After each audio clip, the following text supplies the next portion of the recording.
Gepleyer Azatlyk Radiosu habarlar gündeliginde dowam etdirýäris. 15-nji fevralda Aşgabatyň Newitgaz Medeni merkezinde söýgü hakynda atly bayramçylyk konserti geçirildi. Ýaşlar orkestriniň gatnaşmagyndaky bu medeni çäre Azatlyk Radiosynyň Aşgabatdaky habarçysy tomoş etdi. Ol şeýle gurrun berýär. Aşıklar gününe bağışlanan bayramçılık konserti Resul Gylyjywyň Ýaşlar Kamera Orkestriniň ýerine ýetirmeginde uly üstünlük bilen geçdi.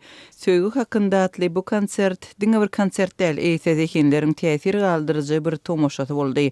Instrumental sazyň, vokalyň, şygyryýetiň, tansyň we pantomimanyň utgaşmagynda ekranda iňçiden saýlanan video şekilleriň görkezilmeginde geçirildi.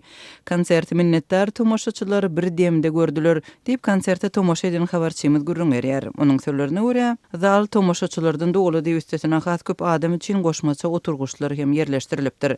Tomoşaçylaryň arasynda hem yerli ýaşaýjylar hem de daşary ýurtlylar köp bolupdyr.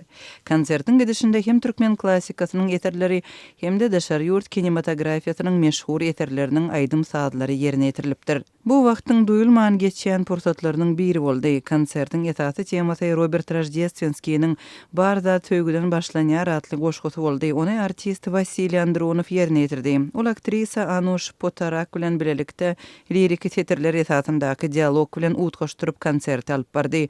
Sahnada dünýäniň belli aýdym saat eserleri bir-birini çalyşyp durdy. Diýip habarçymyz eserleri Aleksandr Kochetov, Nur Nuriýew, Leyli Okter we Maysa Niýazowa ýaly aýdymçylaryň şeýle de gitaraçy Yusuf Ismaýylowyň we Art Motion atly tansçylar duet toporynyň ýerine ýetirenligine gurrun berdi. Habarçymyzyň sözlerine görä klassik eserleriň şol sanda türkmen klassikasynyň ýerine ýetirilmegi tomoşaçylar tarapyndan aýratyn höwes bilen kabul edilipdir. Türkmen klassigi Çary Nuriýemowyň söýgü aýdymy Leyli Okterova tarapyndan ýerine ýetirildi. Beethoveniň Aý sanatasynyň orkestr tarapyndan we söýgü hasratyndan ejir çekýän Arлекино Masxarabazyň pantomimasy bilen bilelikde döredüjlükli ýerine ýetirilmegi tomoşaçylarda iňňän oly tolgunma döretdi.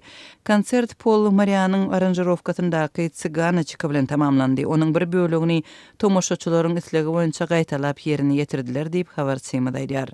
Azatlyk Radiosynyň Aşgabatdaky habarçylary soňky ýylyň dowamında paýtagtda klassik we estrada konsertleriň sanynyň köpelenligini, yerli sazandalaryň we aýdymçylaryň ýerine ýetirilmeginde dürli janrlaryň sazçylyk mümkinçilikleriniň giňelenligini kanagatlanma bilen belliýärler.